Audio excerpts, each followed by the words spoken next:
Good morning, students. I am Anupam Dikshit from Study Point Inter College, Hyderabad. How are you all? I hope you are well. And today I will start chapter number 2 of your physics part, that is the force and laws of motion. Force and laws of motion. Clear? Before starting this chapter, I want to give one definition which is written on a blackboard, that is the study of causes of motion और change in motion is called dynamics. Last chapter जो मैंने motion explain किया था उसमें बताया कि what are the types of a motion, that is a linear motion, straight line motion के बारे में डिस्कस किया था. तो उसकी जो स्टडी होती है that is the study of causes of motion, यानी कि मोशन के जो कॉज होते हैं और चेंज इन मोशन या मोशन में चेंज कैसे आता है उसको हम लोग क्या बोलते हैं, डायनामिक्स बोलते हैं. क्लियर? Okay, understand? तो उसको हम लोग एक सिंगल वर्ड्स में क्या बोलेंगे, डायनामिक्स बोलेंगे. And then after that I will start today's topic. Topic में क्या है, that is a force. force जो वर्ड है उससे हम लोग बहुत अच्छी तरीके से फैमिलियर है. क्लियर? फोर्स यानी हिंदी में अगर हम बोलें तो बल, यानी कि बल के बारे में सब लोग जानते होंगे. क्लियर? बट ये जो उसकी अगर हम प्रैक्टिकली डेफिनेशन आपसे पूछें तो शायद आपके लिए प्रॉब्लम होगी देना. क्लियर? देने में आपको दिक्कत आ सकती है कि what is the technical definition of force. But लेकिन आप फैमिलियर हैं. क्यों फैमिलियर है? क्योंकि आप रेगुलरली अपनी जो डेली लाइफ है उसमें आप उसको अप्लाई कर रहे हैं. क्लियर? जैसे कैसे अप्लाई कर रहे हैं, जब हम घर के अंदर घुसते हैं, जब एंटर करते हैं तो एंटर करने के बाद हम लोग क्या करते हैं, दरवाजे को पुश करते हैं. और जब पुश करते हैं तभी तो हमारा दरवाजा खुलता है. तो जब दरवाजे को पुश करना यानी कि we are applying a force, हम लोग क्या कर रहे हैं, धक्का दे रहे हैं ना दरवाजे को, तो दरवाजा खुल रहा है. तो हम लोग क्या कर रहे हैं, एक तरीके का उसके ऊपर फोर्स अप्लाई कर रहे हैं. दूसरी बात, हम लोग फुटबॉल खेलते हैं, फुटबॉल रखा हुआ है जमीन पे, उसके बाद हम लोग क्या करते हैं, पैर से उसके ऊपर किक मारते हैं. तो किक मारने का मतलब क्या है कि I am applying a force on football. Clear? क्या कर रहे हैं, मैं फुटबॉल के ऊपर फोर्स अप्लाई कर रहा हूं. तीसरा एग्जांपल, जब आप दरवाजा खुला है, दरवाजा खुलने के बाद क्या करोगे, अंदर जाओगे घर के, और घर के अंदर जाने के बाद आप क्या करोगे, उसको बंद भी तो करोगे ना. तो बंद करने के बाद आपके लोग क्या करते हैं, दोनों दरवाजे से नॉब्स पकड़ते हो, नॉब्स पकड़ने के बाद उसको धक्का देते हो. क्लियर? अपने आप तो नहीं बंद हो जाता है. ठीक, अपने आप बंद कब होगा, जब उसमें एक टाइप का apparatus सेट होता है, वो भी उस पर क्या करता है, फोर्स ही अप्लाई करता है. कि जैसे आपने ऐसे पुश किया, दरवाजा आपका खुल गया, और उसके बाद फिर उसमें क्या होती है, स्प्रिंग्स लगी होती है, और इस स्प्रिंग के फोर्स से वो दोबारा फिर से बंद होता है. यानी कि प्रैक्टिकली होता क्या है, उस पे ऑलरेडी फोर्स ही अप्लाई होता है. तो कहने का मतलब क्या है, एक अगर बात आई कि आप पुशिंग और पुलिंग, दो वर्ड निकले, या तो हम उसको पुश कर रहे हैं यानी कि धक्का दे रहे हैं, या खींच रहे हैं, तो वो क्या है, हमारा फोर्स अप्लाई हुआ. क्लियर? अब इसी से डेफिनेशन हमारी निकल के आती है. दूसरा, कभी कभी हम लोग क्या करते हैं, बैलून्स लेते हैं और बैलून्स को क्या करते हैं, दोनों तरफ से दबाते हैं. तो दबाने पे क्या होता है, जब दबाते हैं बैलून को तो उसके शेप में चेंज आता है. क्या आता है, शेप में चेंज आता है. तो दोनों हाथ से जो हम उसके ऊपर अप्लाई कर रहे हैं तो वो क्या है, एक फोर्स ही तो हमारा है. तो आफ्टर दैट, या I can say that after these examples I want to write the definition of force.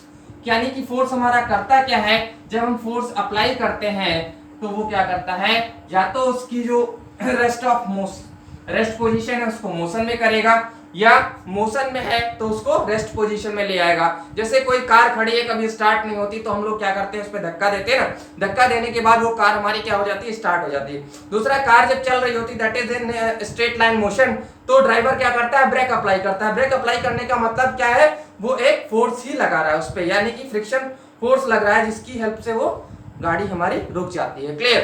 तो कहने का मतलब, अगर डेफिनेशन की बात करते हैं हम, तो what is the exact definition of force, that is the effort needed to push और पुल और change the shape of a body is known as a force. यानी कि जो एफर्ट हम लोग लगाते हैं, यानी कि धक्का दिया हमने दरवाजे को, तो वो हमारा क्या है, it is an effort.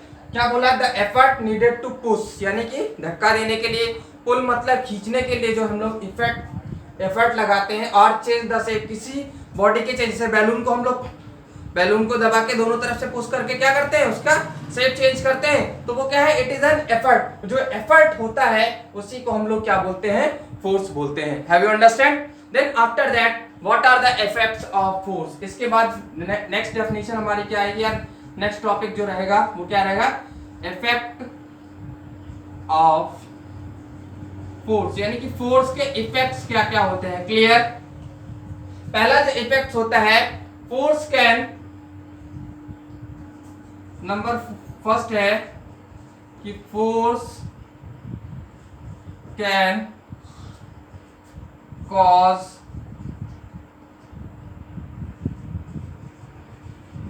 Motion in stationary body. Clear? Stationary का बॉडी का मतलब वो रखी हुई चीज है, यानी कि ऐसे रखी हुई चीज। क्लियर? जैसे ये हमारा पेन है, पेन ऐसे स्टेशनरी पोजीशन में रखा हुआ है, उसके अंदर क्या करता है, force can cause motion in stationary body. Stationary body के अंदर वो क्या करता है, मोशन ले आता है। कैसे?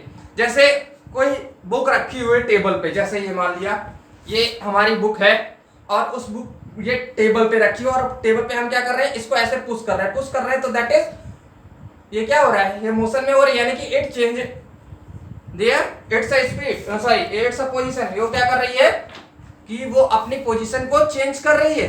क्लियर? तो वो क्या हो गया हमारा कि फोर्स, यानी कि हमने एक फोर्स लगाया, उसकी हेल्प से क्या हुआ, उसने अपनी बुक ने अपनी पोजीशन को चेंज किया। दूसरा क्या है, फुटबॉल व्हेन किक्ड। जब फुटबॉल पे हम लोग पैर से किक मारते हैं तो क्या करता है, फुटबॉल एक प्लेस से दूसरे प्लेस पे पहुंच जाता है, या एक प्लेयर के पास से दूसरे प्लेयर के पास पहुंच जाता है। तो ये किसके अंतर्गत आएगा कि force can causes motion in stationary body. दूसरा है कि force stop a moving body, यानी कोई भी चलती हुई बॉडी है, यानी कि कोई भी बॉडी जो मोशन में है उसको क्या कर सकती है, स्टॉप कर सकती है। यानी कि जो गाड़ी हमारी, जो व्हीकल्स होते हैं, उस पे हम लोग क्या करते हैं, by applying a force we stop the vehicle. यानी कि व्हीकल को हम लोग कैसे स्टॉप करते हैं, with the help of an force, with the help of force या with the help of applying a force. Clear? जब हम लोग उस पे फोर्स अप्लाई करते हैं, कैसे, जब ब्रेक दबाते हैं गाड़ी का तभी तो रुकती है, तो वो ब्रेक दबाना क्या है, अप्लाइंग अ फोर्स ही है। थर्ड हमारा क्या हो गया, force can change the shape, force can change the shape of a body. Clear? यानी कि वो बॉडी का शेप भी चेंज कर सकता है। कैसे? बैलून्स का एग्जांपल मैंने दिया था कि बैलून्स हमारा क्या होता है, स्फीयर, मोस्टली क्या होता है, उसका जो शेप होता है वो इस मतलब सर्कल टाइप से होता है, या गोल टाइप से, स्फीयर टाइप से भी बोल सकते हैं उसको हम लोग। तो क्या करते हैं, जब हम उसको दबाते हैं तो उसका शेप क्या हो जाता है, चेंज हो जाता है। क्लियर? या कोई ऐसी चीज जिसको पुश करने पे उसका जो डायरेक्शन है वो चेंज हो जाए, तो वो क्या है, वो इसी थर्ड पॉइंट्स के अंतर्गत आएगी। क्लियर? फिर फोर्थ है कि force can change the direction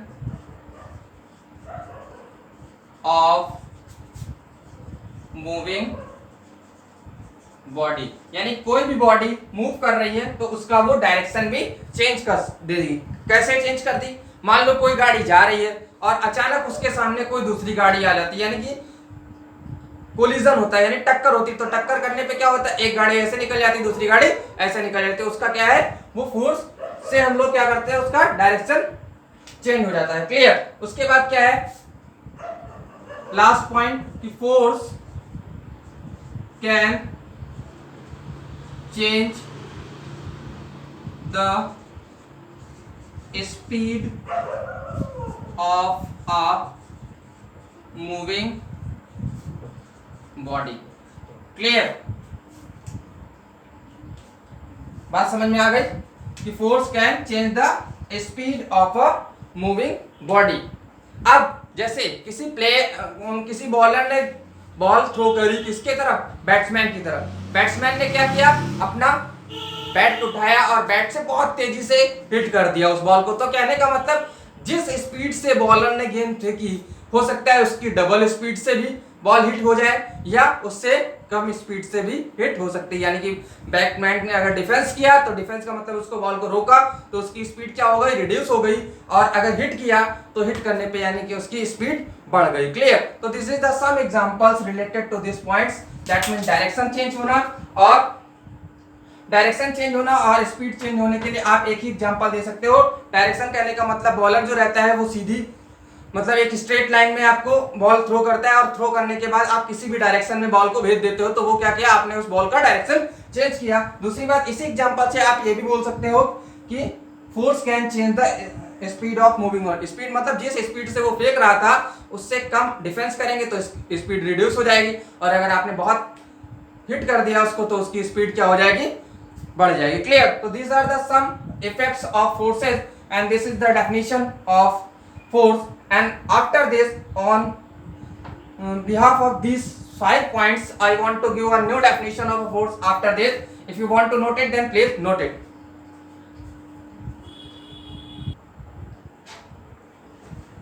Okay students, after explaining the effect of forces I want to give one new definition which is written on a blackboard. मैंने इफेक्ट्स क्या बताए थे कि स्टेशनरी जो ऑब्जेक्ट होगा उसको मोशन में ले आएगा।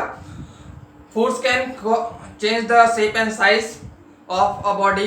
क्लियर। फिर हमने बोला कि डायरेक्शन चेंज कर सकता है, क्लियर, स्पीड चेंज कर सकता है, और कोई भी मूविंग बॉडी है उसको स्टॉप कर सकता है। क्लियर। तो उसके बिहाफ पे ये डेफिनेशन हमारी निकल के आती है। क्या निकल के आती है, a force is a push or a pull on a body which change or tends to change, मतलब या तो चेंज करती है या चेंज करने का प्रयास करती है the state of rest. Rest से किसमें ले गई, मोशन में, पहला पॉइंट था। और ऑफ यूनिफॉर्म मोशन, यूनिफॉर्म से किसमें ले आई, रेस्ट पोजीशन में, वो सेकंड था। क्लियर। द डायरेक्शन, डायरेक्शन भी चेंज कर सकती है और शेप और साइज भी चेंज कर सकती है। तो जितने भी इफेक्ट्स हमने बताए उन इफेक्ट्स पे ये डेफिनेशन हमारी निकल के आती है। क्लियर। कि force is a push or a pull on a body which change or tend to change the state of a rest or uniform motion or the direction of a motion or the shape and size of a body. Clear students? I think you understand what is the force and what are the effects of forces. Then after that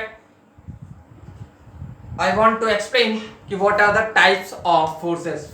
Clear? अगर हम types of forces की बात करेंगे तो there are 2 types. Clear. First आपका होता है balanced force and second होता है आपका unbalanced force. Clear. Okay, then I explain one by one what is the balanced force and what is the unbalanced force. If you want to write the definition of force then please note it.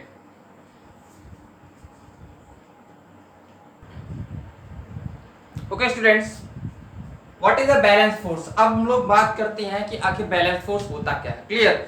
तो balance force explain करने के पहले हम एक example ले लेते हैं कि मान लो एक रोड है और उस रोड पे कोई भी व्हीकल खड़ा हुआ है, या इस तरीके से आप मान सकते हो कि कोई कार खड़ी हुई है यहाँ पे इस तरीके से। क्लियर। इस तरीके से कोई भी व्हीकल है। क्लियर। अब एक फोर्स आपका इस डायरेक्शन में लग रहा है F1 और एक फोर्स आपका इस डायरेक्शन में लग रहा है F2। Clear. And these forces are equal to each other.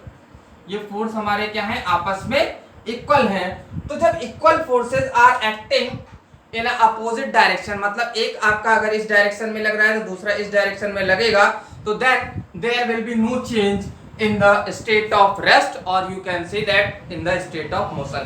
यानी कि जिस पोजीशन में वो हमारी ऑब्जेक्ट होगी उसी पोजीशन में रहेगी। तो बैलेंस फोर्स हमारा यही कहता है कि हम कितने भी फोर्सेस एक्ट करें, यानी कि अगर एक बॉडी पे number of forces are acting on a body and then the resultant of forces is 0 then the forces are called balance force. यानी कि अगर उनका जो रिजल्टेंट है वो 0 है तो वो हमारा क्या कहलाएंगे, बैलेंस फोर्स कहलाएंगे। Clear.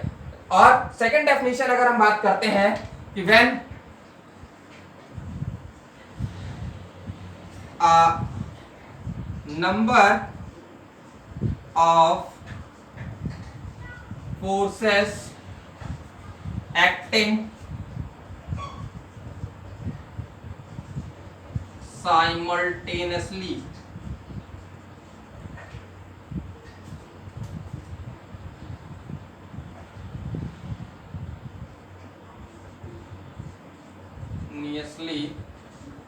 simultaneously on a body do not bring, when a number of forces acting simultaneously on a body do not bring about any change in the state of rest or state of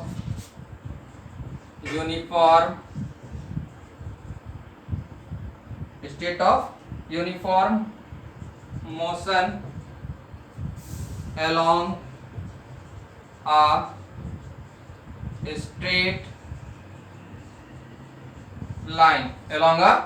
straight line, clear, then forces are said to be balance force. यानी कि बहुत सारे force अगर किसी body पे लग रहे हैं साइमल्टेनियसली यानी बारी बारी से, और उन फोर्स लगने के बाद भी उनकी स्टेट ऑफ रेस्ट और state of uniform motion along a straight line में कोई भी चेंज नहीं आ रहा है, तो वो जो फोर्सेज होंगे वो हमारे क्या कहलाएंगे, बैलेंस फोर्स कहलाएंगे। क्लियर। एग्जांपल, जब हम रबर बॉल को दोनों हथेली यानी कि अपनी दोनों पाम से हम लोग क्या करते हैं, इस तरीके से दबाते हैं, यानी कि क्या करते हैं, दबाते हैं, तो क्या होता है, एक फोर्स इधर से लग रहा है और एक फोर्स इधर से लग रहा है, तो उसकी स्टेट ऑफ रेस्ट और स्टेट ऑफ यूनिफॉर्म मोशन में कोई भी चेंज नहीं आता। पर किस में चेंज आता है, शेप में चेंज आता है, लेकिन उसकी स्टेट ऑफ रेस्ट और स्टेट ऑफ यूनिफॉर्म मोशन में कोई भी चेंज नहीं आता है।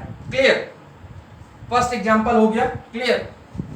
फिर अगर एक boy holding a school bag in his hand, यानी कि अगर एक बच्चा जब बैग को अपने हाथ से हैंग करता है इस तरीके से, मान लो एक यहाँ पे स्टूडेंट्स है, क्लियर, इस तरीके से, और उसके हैंड में क्या है, ये स्कूल बैग है। क्लियर। तो स्कूल बैग है, तो एक ऊपर की तरफ जिससे वो पकड़े हुए बैग एक ऊपर की तरफ है और एक नीचे की तरफ क्या होगा, फोर्स दोनों, यानी कि जब दोनों इक्वल फोर्स होंगे तभी वो बैग को हैंग कर पाएगा।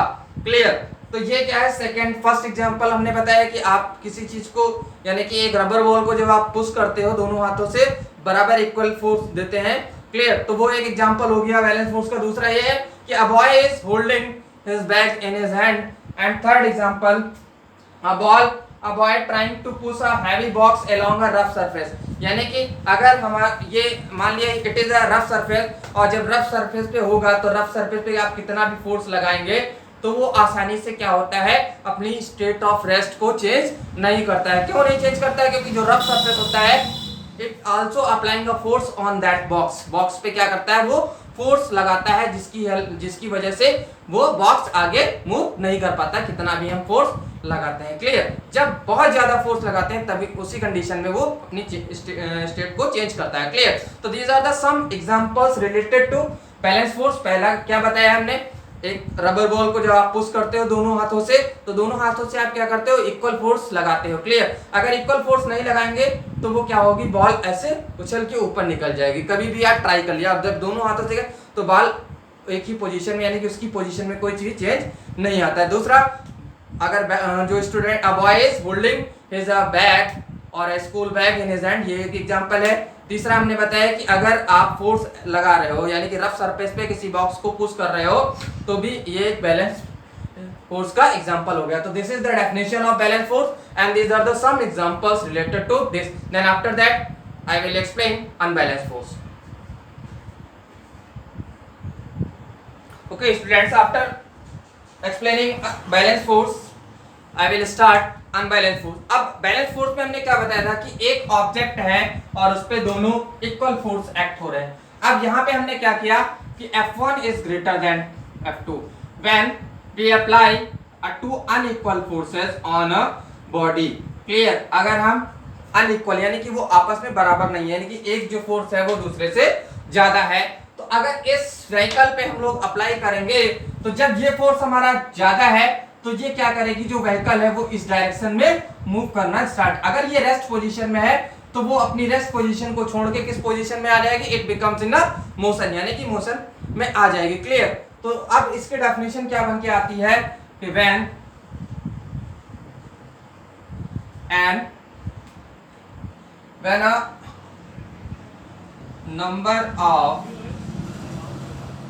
number of forces acting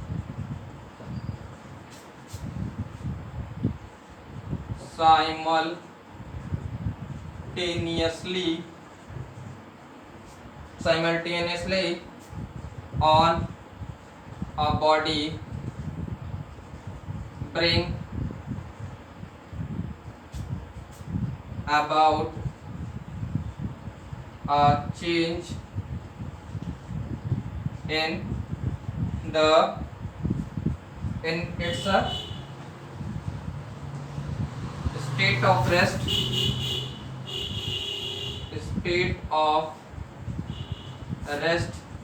or state of uniform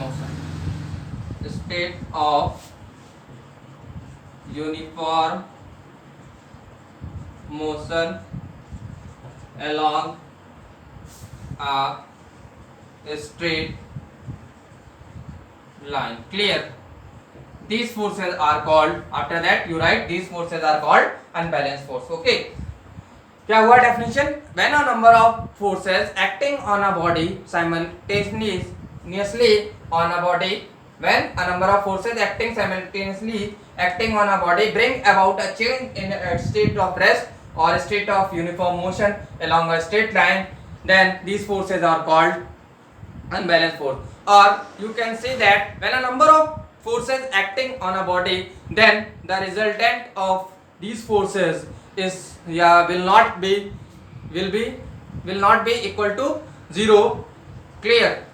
Then the forces are called, these forces are called unbalance forces. Clear. यानी कि बहुत सारे फोर्स अगर हम एक बॉडी के ऊपर एक्ट करते हैं और उनका रिजल्टेंट फोर्स काउंट करते हैं तो रिजल्टेंट फोर्स जो है वो जीरो के इक्वल नहीं होता है, will not be zero. Then these forces are called unbalance forces. Clear. अब अनबैलेंस फोर्स का एग्जांपल, जैसे मान लो एक रस्सी है और एक रस्सी को दो प्लेयर्स खींच रहे हैं. क्लियर. ये हमारे स्कूल्स में कंपटीशन होता है.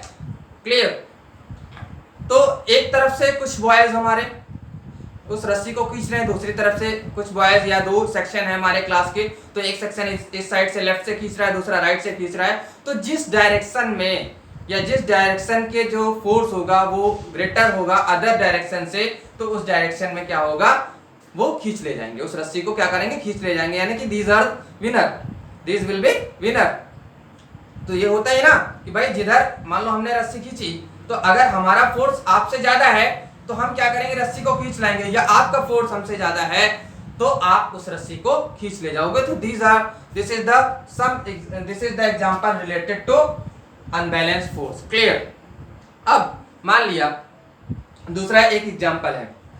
कभी कभी क्या होता है कि बच्चे ने बैग उठाया, जो फर्स्ट एग्जांपल मैंने बैलेंस फोर्स में दिया था कि अगर बॉयज किसी बच्चे ने बैग उठाया और उस बैग का वजन जो है बहुत भारी, तो वजन भारी का मतलब जो डाउनवर्ड हमारा जो इस तरीके से हमने बॉक्स बैग बनाया था और उसका अगर ये फोर्स डाउनवर्ड जो नीचे की तरफ लग रहा है ऊपर वाले फोर्स से ज्यादा होगा, तो वो बच्चा क्या करेगा, उस बैग को उठा नहीं पाएगा. क्लियर. बात समझ में आई. ठीक. अब तीसरा एग्जांपल हमने रफ सरफेस का दिया था. उसके बाद अगर हम किसी बॉक्स को स्मूथ सरफेस को पुश करें तो हम क्या होगा, बॉक्स बहुत आसानी से अपनी पोजीशन को चेंज कर सकता है. Clear. When we push a box on a smooth surface, then this is the example of unbalanced force also. Clear? So students, what is a force, what are the effects of forces, and then after that I explain what is a balanced force and what is a unbalanced force and some examples related to this. If you want to write the differences between balanced and unbalanced force, then you also write the definition according to my explanation कि ये क्या करता है, वो shape में change, ये shape में change लाता है, वो शेप में चेंज नहीं लाता है, वो स्पीड में चेंज कर नहीं करता है, बैलेंस फोर्स ये स्पीड में चेंज कर सकता है. तो इस तरीके से आप कुछ जो भी डिफरेंसेस चाहो आप आसानी से डिफरेंसेस राइट कर सकते हो. क्लियर? बैलेंस फोर्स क्या करता है, बैलेंस फोर्स शेप में कोई बैलेंस फोर्स क्या करता है, शेप हमारी स्पीड को चेंज नहीं कर सकता है. क्यों नहीं कर सकता? कि उसमें बोला गया है कि स्टेट ऑफ रेस्ट में अगर है तो रेस्ट में रहेगा, मोशन में है तो मोशन में रहेगा. ये क्या करेगा, ये चेंज कर सकता है, स्पीड को चेंज कर सकता है. क्लियर? दूसरी बात, स्टेट ऑफ मोशन, वो स्टेट ऑफ रेस्ट को भी state of rest, state of motion हो गया. तीसरा आप एक्सेलरेशन, यानी कि अगर ये चेंज करेगा, स्पीड या वेलोसिटी को चेंज करेगा तो यानी कि क्या होगा, इस कंडीशन में आपको एक्सेलरेशन मिलेगा. क्लियर? बात समझ में आ गई? तो इस तरीके से आप कुछ भी डिफरेंसेस राइट कर सकते हो. क्लियर?